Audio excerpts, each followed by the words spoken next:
Welcome to the Cheerful Soundman podcast, where we discuss life and work in the production and events industry. I'm Eric Linus Bunt, the Cheerful Soundman here at Vivid Sky Productions in Gainesville, Florida and Tallahassee, Florida. And today's topic, we're going to discuss maintaining your gear. And we're kind of on a kick of seasonality here because we're getting our butts kicked down here in Florida. So this is maintaining your gear during your busiest times, or during when your gear's got to go from thing to thing and flip a lot and constantly out the door, which again, these are good problems to have. We enjoy these problems of having to figure out how to maintain our gear because it's out all the time, but it is still a problem or an issue, a challenge. I like that better. It's a challenge that we have to overcome.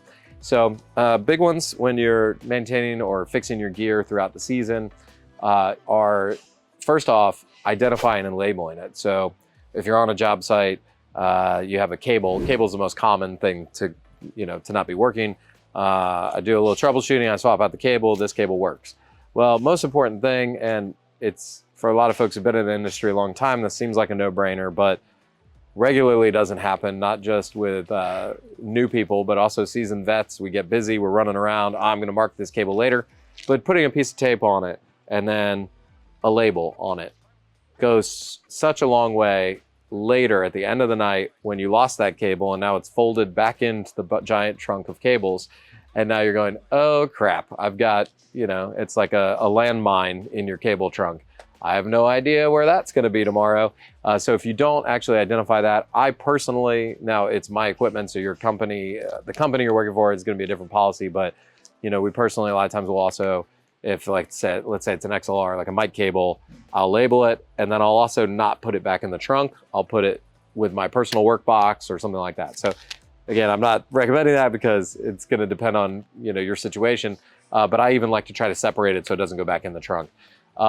We've pushed a big policy here of trying to put as much information on that little label as possible, because we used to have people just like don't freaking work or what, right, stuff like that. But that doesn't always tell the whole story. Sometimes, like, was the cable buzzing? Was it not passing signal at all? Did it spark fire and shoot flames out like we had a PowerCon cable do the other day? What was the issue with it?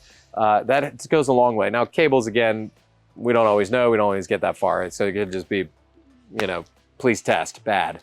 But for a piece of gear, let's say a speaker, highs sounded distorted.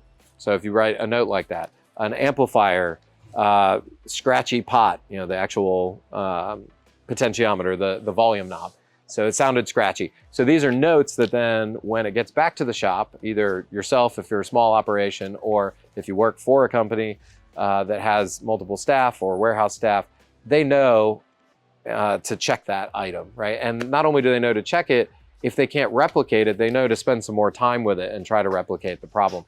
Because that's the other thing, is sometimes you'll have an issue on site, but it won't necessarily be something that's easily replicated in the shop. So if I have a little more information on what it is, oh, it made a static noise. Well, I might then, and I can't get it to make a static noise, I might leave that amplifier on for a day, 2 days, 3 days to see if I can get more, or see if I can get to do it again.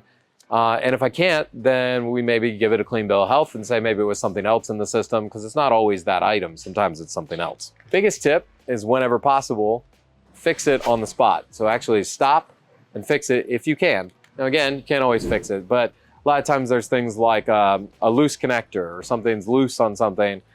Taking a minute to grab a screwdriver, tighten it back up, put a little, or oil something, or try to think of some good exact examples, but taking a few minutes to actually stop and fix the item, if possible, on site, will go a whole long way in saving you time later down the road. And so the second thing, if you can't fix it right away on site, is, again, label it. Make sure make sure you know what's going on with it as much as possible. And then I like to do it if it's something that's in a case. We mark the top of the case too. We have case labels on the top of our case that you can mark.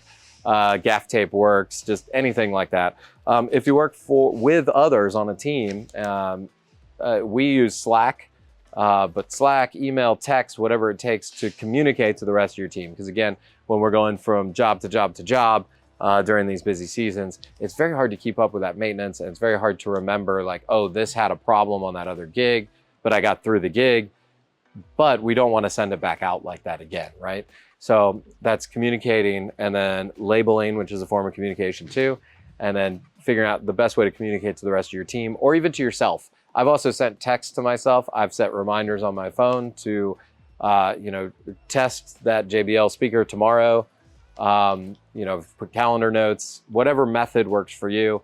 There's lots of different strategies and methods depending on how you function, how your brain works, all that. I encourage you to do what works for you and your team. But the big thing is make sure you communicate either to yourself or others how to make sure that you follow up on that. Because again, you work a 16, 18-hour day. It's easy to forget that one thing that happened to that one microphone and the show was fine and it wasn't a problem in the long term. But there's nothing that's made me feel dumber, or very few things that made me feel dumber, than pulling out the same broken thing that I put in the case a couple days ago and then totally forgot about. And I'm going, well, now this is the second show where I'm an idiot and I've got something that's broken.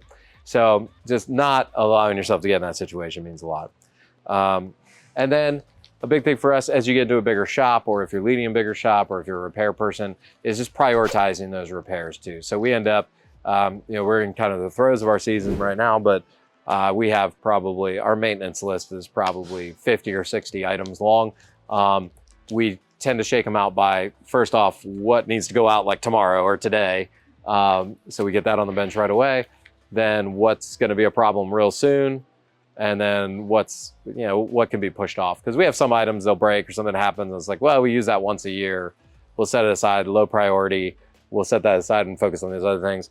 So it's just prioritizing that. And then also sometimes we'll also prioritize by, if I've got 5 things on the list that are all like 5-minute fixes, well, one of us will just grab it and pound through those 5 things, knock it out. Then we just cleared a whole bunch of stuff off the list. So a lot of times it's like a lot of our lights, we'll quarantine them. It needs a thumb screw or something for the Omega bracket. It's like something that takes 5 to 10 minutes to fix. Maybe you have to hunt down the part, maybe you have to order a part, but it's such a simple thing. The longer it drags on though, the more you see that piece of gear sitting on the shelf, not doing anything. And it just gets forgotten about until you don't even use it anymore.